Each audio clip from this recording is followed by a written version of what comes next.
নমস্কাৰ এছপিএন সকলোকে job master Assam চেনেললৈ স্বাগতম জনাইছোঁ। আশা কৰোঁ সকলোৰে ভাল। এয়াৰপৰ্ট অথৰিটি অফ ইণ্ডিয়াত 976টা নতুনকৈ জুনিয়ৰ এক্সিকিউটিভৰ পোষ্ট মুকলি হৈছে, যাৰ এপ্লাই কৰা লাষ্ট ডেট হৈছে 27 ছেপ্টেম্বৰ 2025। আহকচোন পদখিনিৰ বিষয়ে বিতংভাৱে আলোচনা কৰোঁ। ভিডিঅ'টো আপোনালোকে অলপো স্কিপ নকৰাকৈ শেষলৈকে চাব, তেতিয়াহে ভালদৰে বুজিব পাৰিব এই পদখিনিৰ বাবে কোৱালিফিকেশ্যন কিমান লাগিব, জবৰ লোকেশ্যন ক'ত হ'ব আৰু চেলাৰী কিমান হ'ব। এয়াৰপৰ্ট অথৰিটি অফ ইণ্ডিয়াই 976টা জুনিয়ৰ এক্সিকিউটিভ পদ মুকলি কৰিছে, যাৰ ডিচিপ্লিন ৱাইজ ভেকেঞ্চি বেলেগ বেলেগ। আৰ্কিটেকচাৰৰ 11টা, ইঞ্জিনিয়াৰিং চিভিলৰ 199টা, ইঞ্জিনিয়াৰিং ইলেক্ট্ৰিকৰ 208টা, ইলেক্ট্ৰনিক্সৰ 527টা, ইনফৰমেশ্যন টেকন'লজি 31টা। ইয়াৰ পে স্কেল হৈছে 40,000 ষ্টাৰ্টিং আৰু মেক্সিমাম 1,40,000 টকা।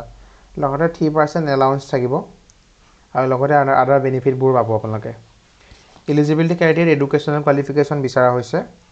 আৰ্কিটেকচাৰ যিসকল হয় তেখেতলোকৰ বাবে কোৱালিফিকেশ্যন বিচৰা হৈছে bachelor degree in architecture, registration with council of architecture. লগতে চিভিলৰ বাবে যিসকলে এপ্লাই কৰিব তেখেতলোকক বিটেক ইন চিভিল ইঞ্জিনিয়াৰিং বিচৰা হৈছে। আৰু ইলেক্ট্ৰিকেলৰ বাবে যিসকলে এপ্লাই কৰিব তেখেতলোকক B Tech in civil electrical engineering বিচৰা হৈছে।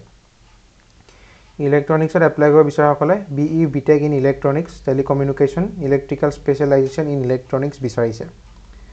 IT ছেক্টৰসকলৰ বাবে B Tech in CS, CE, IT, electronics আৰু MCA বিচৰা হৈছে। লগতে গেট ৰিকুইপমেণ্ট, যিসকল কেণ্ডিডেটে 2023-24-25 গেট এক্সাম কোৱালিফাই হৈছে তেখেতলোক ইয়াৰ বাবে চুইটেবল হ'ব। এজ লিমিট দিয়া হৈছে মেক্সিমাম 27 আৰু মিনিমাম 18। লগতে OBC বাবে 3 বছৰ, STৰ বাবে 5 বছৰ, PWDৰ বাবে 10 বছৰ ৰিলেক্সেশ্যন প্ৰদান কৰিছে। এপ্লিকেশ্যন ফিজ হৈছে SC, ST, ফিমেল আৰু এপ্ৰেণ্টাইছৰ বাবে নীল আৰু বাকীসকলৰ বাবে 300 টকা, PW বাবেও নীল। এপ্লিকেশ্যন মোড হৈছে অনলাইন। হাউ টু এপ্লাই, যিসকল কেণ্ডিডেট ইণ্টাৰেষ্টেড হয় তেখেতলোকে AI অফিচিয়েল ৱেবছাইটটোত গৈ গুগলত চাৰ্চ কৰি দিব। তাত আপোনালোকে তাৰ ইম্পৰ্টেণ্ট লিংক ছেকশ্যনত গৈ প্ৰথমে ৰেজিষ্ট্ৰেশ্যন কৰি ল'ব। ৰেজিষ্ট্ৰেশ্যনটো কমপ্লিট হোৱাৰ পিছতে নিজৰ তাত পাৰ্চনেল ডিটেইলছখিনি দিব, কণ্টেক্ট ইনফো, আধাৰ কাৰ্ড, পান কাৰ্ড, বেংক পাছবুকখিনি দি ৰেজিষ্ট্ৰেশ্যন কৰিব।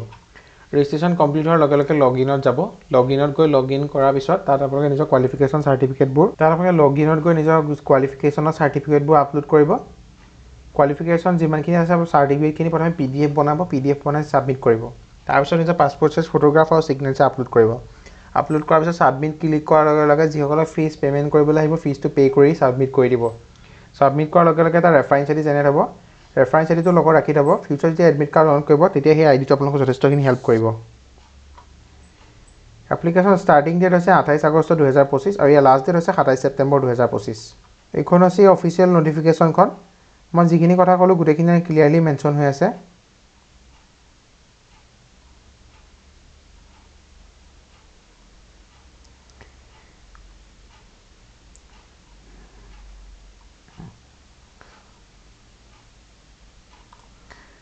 ইমানখিনি আছিলে এয়াৰপৰ্ট অথৰিটি অফ ইণ্ডিয়াত মুকলি হোৱা 976টা পদৰ এটা ডিটেইল ডিছকাশ্যন।